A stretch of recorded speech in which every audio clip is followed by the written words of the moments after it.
Hey YouTube, this is The Art of Prepping. This is going to be a small chat about the fragility of modern day society. Some people call it the civilized society. Of course, I don't really know what's so civilized about it that you have all these people committing abortions and murder and killing our youth and killing each other. So it doesn't seem to be so civilized to me. But if you want to go with that term and say in modern day, what are some of these things here that we're talking about that makes it so fragile? Well, we have infrastructure that is just barely working. Electrical systems, for example, that aren't updated, nuclear power plants that are leaking. We have monetary policies in various countries, especially here in the United States, that doesn't really take into account their massive debt ratio and that they're just printing away their problems with fiat currency. We also have a massive poverty issue in America and other countries. We have a food production problem in a lot of areas, and the food that we do produce is like genetically modified and full of a lot of crap. If it's some type of cattle or something, it has maybe bovine growth hormones in it. If they're fed GMO foods, and it goes on, full of antibiotics and so forth. So what we're having is we're having a problem that this so-called modern civilized or modern society is falling apart, and it's basically disintegrating. It's crumbling down, and with everything being more electronic and people actually having a lot less ability to move about freely, and there's so many more laws and rules and restrictions, what you find is that people in general are becoming a lot less able to grow as a person. And personal fulfillment is on a ever so low than ever. It's just horrible. People don't really try to reach out to other people hardly anymore. Everybody stays pretty much in their bubble. People just kind of learn what they have to learn, and they don't do anything more. People don't even really have a lot of hobbies these days. People don't even care.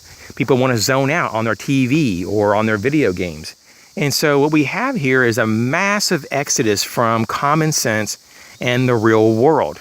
And why this concerns me is that not only from like an EMP attack, which would be an obvious total destruction of the infrastructure overnight or even over a matter of minutes, what you have is a self-destructing society. A society that is built on the illusion of technology and the greatness of it, when actually it's destroying us. And so I think technology is a double-edged sword. And I think that, and we'll talk about this in the near future, about other societies that will actually weather and pretty much outlast a lot of us so-called modern day Americans and, Europeans and so forth, because people like the Amish and the Aboriginal tribesmen, the Pygmy tribes, are going to outlast us like you wouldn't believe, because they practice what we are trying to say, and they practice what they preach. We say a lot of shit, and we don't ever even do it. So yes, there's capable people in America and in Europe that would probably be able to endure for long periods of time, if not indefinitely.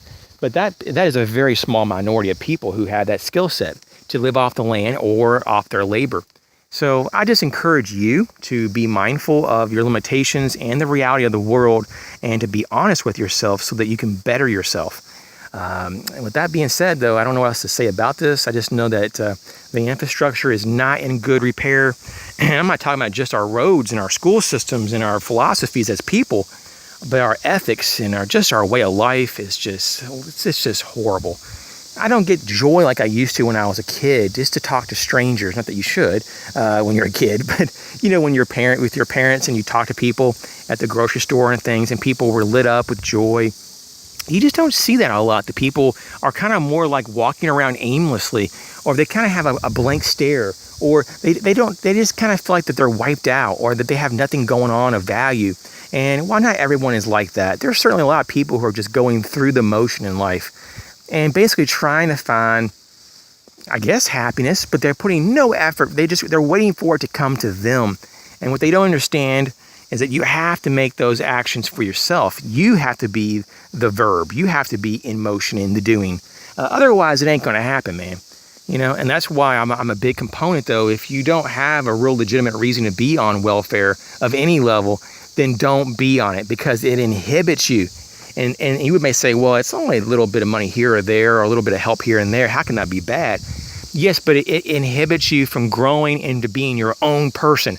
And when you carry your own weight, and I'm talking about figuratively speaking here, throughout your life, and you make things happen because you put the effort and time, you get a much higher quality of life. Not just a perceived life, but an actual quality of life is better because you're actively living your life. You're not a passive collector of other people's charity and the givings of others, and you have a lot more control because you actually are an active participant versus someone who is only at the mercy of others, and at a drop of a hat you may have nothing and you may be in a life-threatening situation very quickly versus someone who has built up resources and has the forethought to actually be active in their life and to pursue knowledge and betterment of themselves. You get a whole nother outcome than someone that's passive. So just don't be a passive person if you can help it, man. Just try to always grow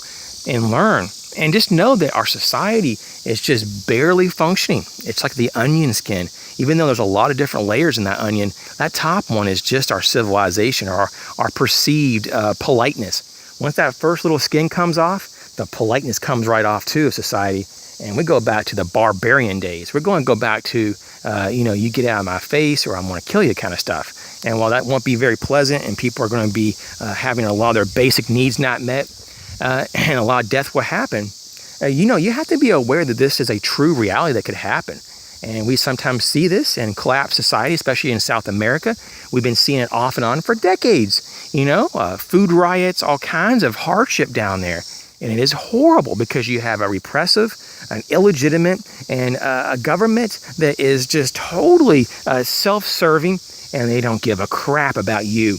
And they don't give a crap about the people in general or the future of the government. They just want what they can get out of you now, milk the system, and guess what? That's what's happening in America. So good luck with that. I hope that we all survive. But at the same time, let's kind of wake up and see how much crap is right around the corner. Now, people will say, well, we've been hearing this for decades. We've never had the big one, the big financial collapse. We've never gone to war here on our own soil, so to say, and all this stuff. Boy, you're just, pumping more hot air, more fear. No, I'm not actually. This is something that, even though I'm speaking in very generic terms, you've got to be aware, and you've got to know, at least on some level, that I'm speaking the truth. Things can't always stay this way, look at our system. Look at how crappy it is. And the system, especially our government, does not represent the people. Our financial systems and policies are totally out of whack, and they're not even balanced in any form. I don't know what else to say. Our industries are flopping. We're not almost making anything here in the United States. The people are more ignorant than ever. We got poisons in our food and water like out the ass, and we're supposed to say, oh, everything is fine. There is a tipping point, people, and it may not be this year. It could be 10 years from now. But when this tipping point hits, it is the end of the end, because I think it's going to be a chain reaction and everything collapses. We're in a slow collapse mode right now. It's in that perceived mode that everybody is able to keep things propped up, even though we're still declining as a country. But once all these bail-ins and bailouts and all this extra printing of fiat money stops, and it will eventually, we are going to have one of the most massive crashes in recorded history. It will go in the history books as like, what the heck were those Americans and those Europeans thinking? That they could just float on forever? Trillions and trillions in debt? So don't be like our government. Take care of yourself and your family. Get prepared.